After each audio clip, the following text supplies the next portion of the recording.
أعزائي المشاهدين، ما زلنا متواصلين معكم في اللقاءات. الآن يقف بجانبي نجم أكاديمية العراب الكابتن فيصل العتيبي. أهلا وسهلا بك عبر قناة الأمل المستقبل. أهلا وسهلا فيكم، حياكم الله، وشكرا لكم على استضافتكم وعلى جهودكم الأكثر من رائعة.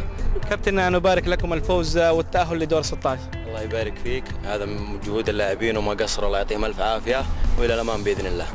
كابتن، واجهتم صعوبة في هذه المباراة؟ مو بقصة صعوبة، أي خصم نلعب ضده ما نتهاون أبد، نلعب لعبنا نقدم اللي علينا وللأمام إن شاء الله والأفضل.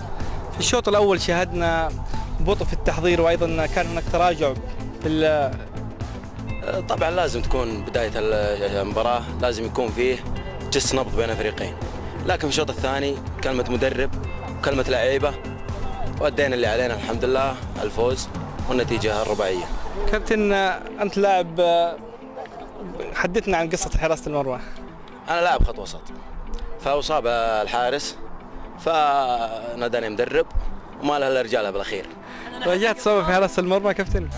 كانت هناك صعوبة في الحراسة؟ أكيد، الوقفة الحالة صعبة، لكن الحمد لله قدامي يسودنا. ما شاء الله. كابتن، ماذا تعد الجماهير في دور 16؟ بإذن الله بإذن الله إلى الأمام بإذن الله، وإن شاء الله انتهى لنصف النهائي وربع النهائي والنهائي، والبطولة إن شاء الله لنا بإذن الله. شكرا لك كابتن فيصل. شكرا لك حبيبي.